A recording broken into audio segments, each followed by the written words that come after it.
अस्सलाम वालेकुम competitive exam aspirants. उम्मीद करता हूँ कि आप लोग ठीक होंगे। आज आपका भाई हाज़िर हुआ है जी एक नई वीडियो में एक नए टॉपिक के साथ। और इस वीडियो का जो टॉपिक है वो है जी पार्टीशन ऑफ बंगाल। ठीक है, ये पाकिस्तान अफेयर्स का टॉपिक है और काफ़ी ज़्यादा इम्पोर्टेंट टॉपिक है पाकिस्तान की हिस्ट्री में। और ये एक ऐसा पॉइंट था कि जिसके बाद मुसलमानों को इस बात का एहसास हो गया कि उनको एक सेपरेट इलेक्टोरेट की ज़रूरत है अपने राइट को प्रोटेक्ट करने के लिए। ठीक है, तो आइए स्टार्ट करते हैं। सबसे पहले इंट्रोडक्शन से। फर्स्ट जी, the partition of Bengal in 1905 was an astronomic event of the 20th century for the Muslims of subcontinent. ठीक है, मुसलमानों के लिए ये एक बहुत अच्छा इवेंट था। ठीक है, 20वीं सदी का। उसके बाद जी validity of sir Syed view कि सर सैयद की व्यू की इसमें वैलिडिटी नज़र आ रही थी जब कांग्रेस ने पार्टीशन ऑफ बंगाल के अगेंस्ट वोट दिया। ठीक है, तो तब पता चला कि जो कांग्रेस है वो मुसलमानों के फ़ायदे की चीज़ें हैं उनको एक्सेप्ट नहीं करती। ठीक है, तो थर्ड जी denunciation by Hindu represented a sentiment for Muslims and Lord Curzon plan for administration creation of hostility between Hindu and Muslims. ठीक है, तो ये चीज़ें मैंने अपने पॉइंट्स लिखे हैं, मैं आपको समझाता हूँ। कुछ इस तरह है कि ये 20वीं सदी में जब पार्टीशन ऑफ बंगाल का ऑर्डर आया 1905 में, तो ये एक ऐसा ऑर्डर था जिससे जी मुसलमानों को बहुत ज़्यादा फ़ायदा होना था। ठीक है, बंगाल के मुसलमानों को बहुत ज़्यादा फ़ायदा होना था और जो हिंदू थे उनको फ़ायदा नहीं होना था। ठीक है, तो इस तरह फिर जो कांग्रेस थे, हिंदू कांग्रेस की पार्टी थी एंड इंडियन नेशनल कांग्रेस, उन्होंने जी इस पार्टीशन ऑफ बंगाल के ख़िलाफ़ वोट दिया और इसको रोकने के लिए बहुत से इकदाम उठाए कांग्रेस ने, जिससे साबित हुआ कि जो कांग्रेस है वो मुसलमानों के साथ नहीं बल्कि ख़िलाफ़ है। ठीक है, तो अब देखेंगे कि ये क्यों पार्टीशन ऑफ बंगाल क्यों होने लगा था। ठीक है, इसकी क्या वजूहात हैं और कांग्रेस ने क्या इकदाम उठाए पार्टीशन ऑफ बंगाल को रोकने के लिए, मुसलमानों ने इसके लिए क्या किया। ठीक है, और ये हिंदुओं के लिए ये पार्टीशन ऑफ बंगाल किस हद तक फ़ायदा मंद था और किस हद तक फ़ायदा मंद नहीं था, और मुसलमानों के लिए किस हद तक फ़ायदा मंद था। तो ये सारी चीज़ें मैं आपको इस लेक्चर में बताऊँगा।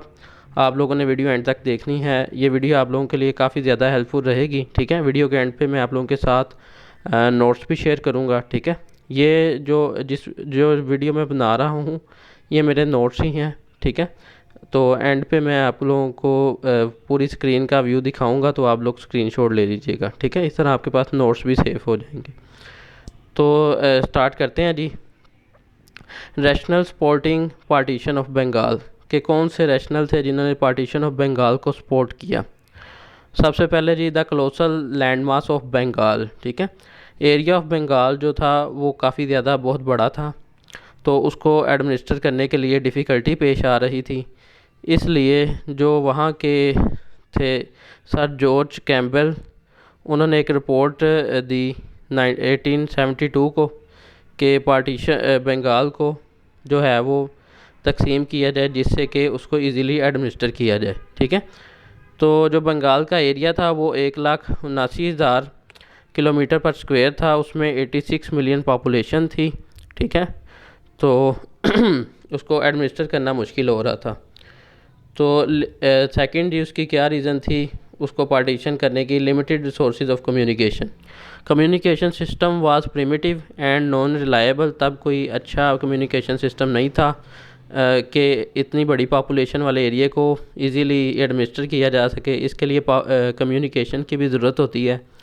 और Dhaka east Bengal was at a distance of 264 miles took 24 hours from Calcutta. ठीक है, तब रोड्स भी इतने अच्छे नहीं थे, व्हीकल्स भी इतनी इम्प्रूव्ड नहीं थी और एक सिरे से दूसरे सिरे में जाने के लिए 24 घंटों का वक्त लगता था। इसलिए ये फ़ैसला किया गया कि बंगाल को जो है वो डिवाइड कर दिया जाए दो हिस्सों में। तो थर्ड पॉइंट जी जिसने पार्टीशन ऑफ बंगाल को सपोर्ट किया वो ये था कि difference of language and civilization. Language like Tamil वीरा and Malayalam created administrative problems, ठीक है, एडमिनिस्ट्रेटिव प्रॉब्लम्स के लैंग्वेज का डिफरेंस एडमिनिस्ट्रेटिव मामलात को हर्ट कर रहा था, जिससे एडमिनिस्टर करना मुश्किल हो रहा था। तो ये भी एक फैक्टर था। उसके बाद जी fourth, the deterioration of agriculture, the agrarian economy was in the hands of Calcutta and landlords. जो एग्रीकल्चर थी उसकी अच्छी तरह समझ नहीं आ रही थी और एग्रीकल्चर से प्रॉफिट निकालना मुश्किल हो रहा था, तो इसलिए वो ज़्यादातर कलकत्ता के लैंडलॉर्ड्स के पास थी एग्रीकल्चर का ज़्यादातर कंट्रोल। तो जो ब्रिटिश गवर्नमेंट थी वो अपने हाथ में लेना चाहती थी एग्रीकल्चर प्रोडक्शन का कंट्रोल, तो इसलिए भी उन्होंने इसको डिवाइड करने का सोचा। उसके बाद 5G, high rate of crime, crime rate increase हो चुका था, ठीक है। Crime rate increase from 1888 to 1897 at its peak, indicated by crime and public disorder in colonial Bengal by K Curie, ठीक है। ये तब का वो मैगज़ीन था। तो जी क्राइम रेट बहुत ज़्यादा बढ़ चुका था क्योंकि पॉपुलेशन ज़्यादा थी और एडमिनिस्टर करना मुश्किल हो रहा था, कम्युनिकेशन वीक थी और जो ऑफिसर्स थे, जो एडमिनिस्ट्रेटिंग ऑफिसर थे, वो अच्छे तरीके से प्रॉब्लम को समझ नहीं पा रहे थे। तो ये रीज़न थी। उसके बाद जी 6, education, amount spent in Calcutta was greater than eastern Bengal in 1901। मुल्क की जो बंगाल था उसमें इक्वल वे में अमाउंट स्पेंट नहीं हो रही थी, कुछ हिस्सों में अमाउंट ज़्यादा स्पेंट हो रही थी और रेवेन्यू कम आ रहा था, और कुछ हिस्सों से रेवेन्यू तो आ रहा था, अमाउंट स्पेंट नहीं हो रही थी। तो इससे भी बहुत बड़ा एक मसला क्रिएट हो रहा था और एजुकेशन का भी प्रॉब्लम था, एजुकेशन स्प्रेड नहीं हो रही थी, ठीक है।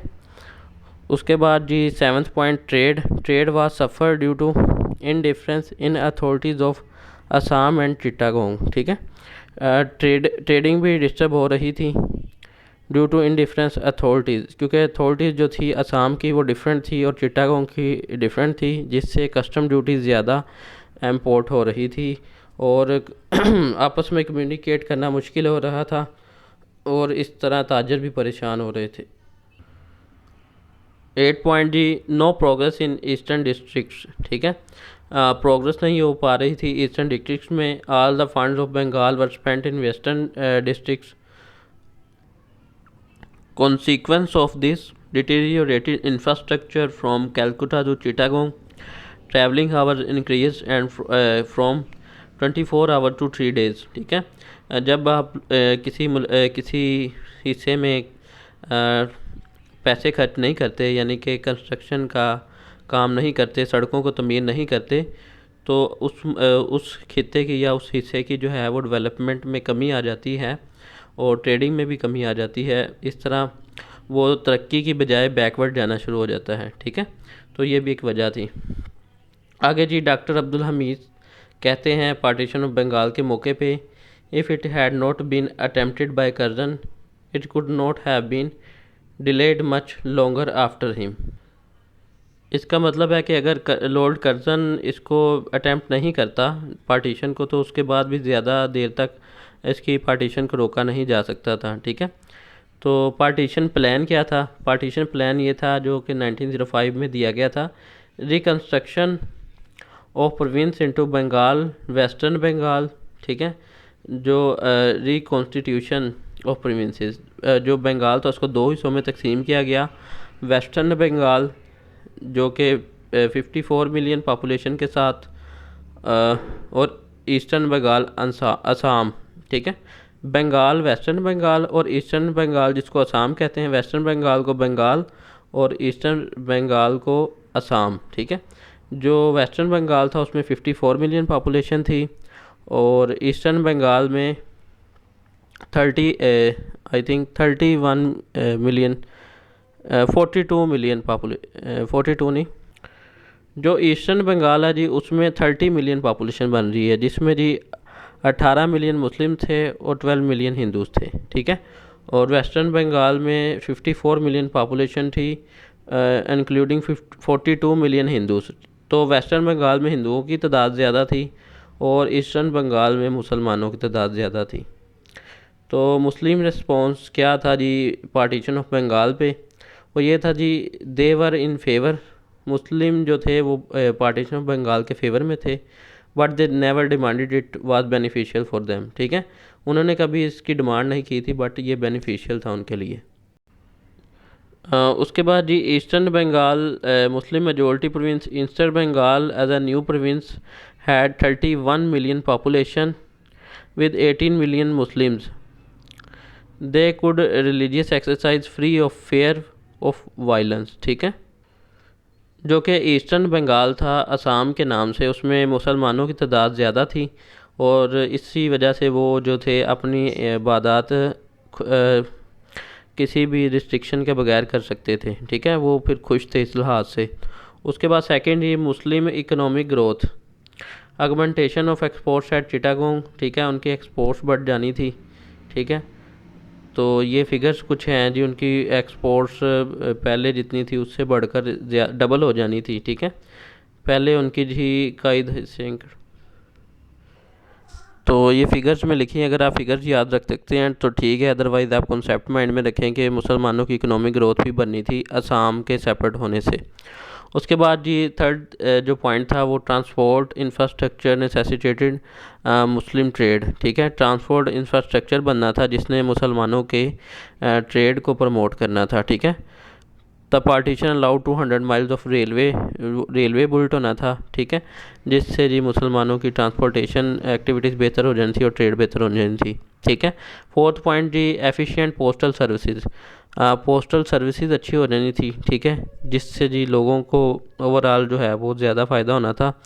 Postal services and import standard effective, A letter from Dhaka to Shilling would reach in 46 hours instead of 72, ठीक है।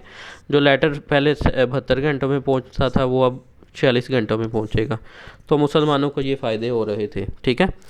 5G elevation of Muslim social status, मुसलमानों का सोशल स्टेटस इंक्रीज़ हो जाना था और वो आज़ादी से जो they would be free from restraints of Hindus, ठीक है, वो हिंदुओं की पाबंदियों से आज़ाद हो जाने थे, ठीक है। उसके बाद जी 6 point political growth of the Muslims, मुसलमानों की पॉलिटिकल ग्रोथ होनी थी, ठीक है, क्योंकि अब असम में मुसलमानों की तादाद ज़्यादा होनी थी, जिससे जी वो अपनी जो पॉलिटिकल एक्टिविटीज़ थी उनको कंटिन्यू कर सकते थे और उनका एक मेजॉरिटी से उनकी पावर उधर होनी थी, ठीक है, पावर ज़्यादा होनी थी। तो अब हिंदुओं का रिस्पांस देखते हैं, पार्टीशन ऑफ बंगाल पे हिंदुओं को क्या रिस्पांस था। The Hindus did not accept the partition of Bengal, हिंदुओं ने पार्टीशन ऑफ बंगाल को एक्सेप्ट नहीं किया। They termed Lord Curzon as the upholder of the British official policy of divide and rule, उन्होंने कहा जो लॉर्ड कर्जन है जिसने ये प्लान पेश किया है पार्टीशन ऑफ बंगाल का, वो ब्रिटिशर्स का ऑफिशियल है जो कि पॉलिसी अडोप्ट कर रहा है डिवाइड एंड रूल की, यानी कि वो डिवाइड करेगा और रूल करेगा, मुसलमानों को हिंदुओं से जुदा करेगा और रूल करेगा, ठीक है। तो हिंदुओं ने बड़ी चालाकी से इस मौके पर इस पॉइंट को यूज़ किया। उसके बाद जी फर्स्ट जो हिंदुओं का एटीट्यूड था, Hindu attitude inimical to Muslim progress, Hindu जो थे वो मुसलमानों की प्रोग्रेस से खुश नहीं थे, ठीक है। Hindu capitalist wanted to continue the exploitation of Muslim, वो हिंदू जो थे मुसलमानों की एक्सप्लॉयटेशन कंटिन्यू करना चाहते थे, इसलिए उन्होंने इसके अपोज में वोट किया, ठीक है।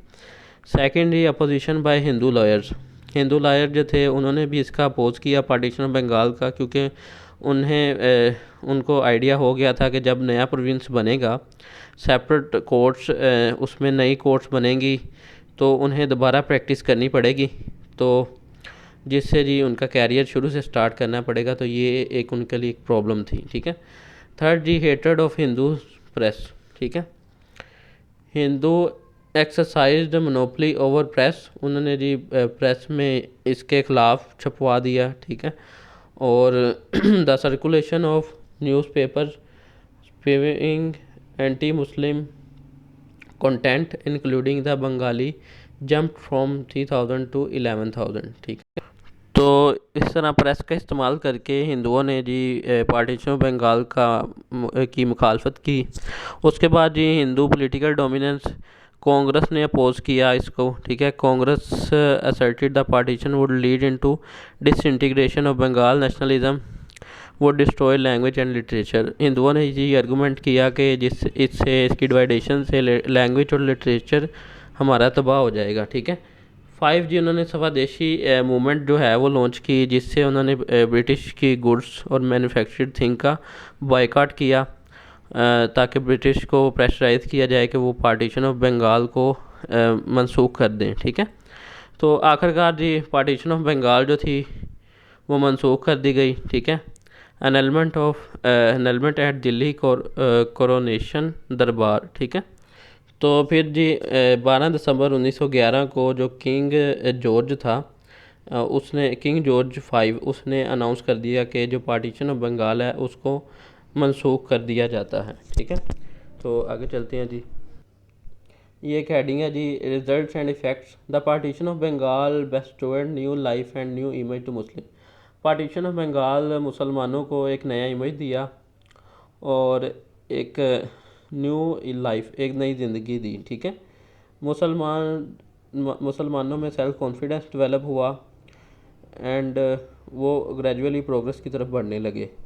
उसके बाद जी इस पार्टीशन ऑफ बंगाल के मनसूख होने से पता चला कि कांग्रेस जो है वो मुसलमानों की परवाह नहीं करती, सिर्फ हिंदुओं के राइट्स की परवाह करती है। ठीक है। पार्टीशन ऑफ बंगाल से ये भी प्रूफ हुआ कि फ्यूचर में जो मुसलमान हैं वो अपने राइट के लिए अकेले ही लड़ेंगे। 4th पॉइंट में जी sir Syed Ahmad Khan's view that Muslim and Muslim were two separate nations, के सर सैयद ने भी बताया था हिंदू और मुसलमान जो हैं वो सेपरेट नेशंस हैं और जो कि अपने अपने राइट्स के लिए वर्क करेंगी और एक दूसरे के साथ मिक्स नहीं हो सकती। ठीक है। तो जी 5 point, Dhaka remade the centre of Muslim political power. ठीक है। तो पार्टीशन ऑफ बंगाल इस तरह जी एनलड हो गई, मनसूख कर दी गई। तो क्रिटिकल एनालिसिस देखते हैं जी। मुस्लिम अप्रिशिएटेड, मुसलमानों ने जी पार्टीशन ऑफ बंगाल का अप्रिशिएट किया, हिंदुओं ने अपोज किया और British standard in front of Hindus. Britishers ने जी हिंदुओं के सामने हार मान ली और पार्टीशन ऑफ बंगाल को मनसूख कर दिया। मुसलमान स्टूड ऑन देयर फुट। मुसलमान फिर जी after the annulment of partition of Bengal, मुसलमान जो थे वो पॉलिटिकल ग्राउंड में खड़े हो गए, क्योंकि उनको पता चल गया कि अब उन्हें अपने राइट की हिफाजत खुद करनी है। ठीक है। तो कंक्लूजन जी, Muslim were urged for separate homeland, उनको जी एक लहदा मुल्क बनाने के लिए एक नई मोटिवेशन मिली और फिर सर सैयद के भी जो व्यूज़ की उसकी वैलिडिटी साबित हो गई और dream of Hindu Muslim unity was abundant. जो हिंदू मुस्लिम यूनिटी का एक ख्वाब था कि मुसलमान और हिंदू इकट्ठे हो जाएंगे, वो ख़त्म हो गया। ठीक है। तो जी व्यूवर्स, उम्मीद है कि आप लोगों को वीडियो अच्छी लगी होगी। अब आप लोग जो हैं वो स्क्रीनशॉट ले लें, मैं आप लोगों के साथ नोट शेयर करने जा रहा हूँ जी। इसका एक स्क्रीनशॉट ले लें आप। ठीक है। एक स्क्रीनशॉट जी इधर से ले लें, एक स्क्रीनशॉट जी इधर से ले लें। आपने भला क्या करना है, कैम स्कैन डाउनलोड करना है। ठीक है। इन स्क्रीनशॉट्स को आपने पीडीएफ में कन्वर्ट करके अपने नोट्स को मोबाइल में सेव कर लेना है। ठीक है। तो अगर कुछ जो स्टूडेंट्स हैं वो उसको रिप्रोड्यूस करना चाहते हैं, अपनी नोटबुक में लिखना चाहते हैं, तो वो भी लिख सकते हैं।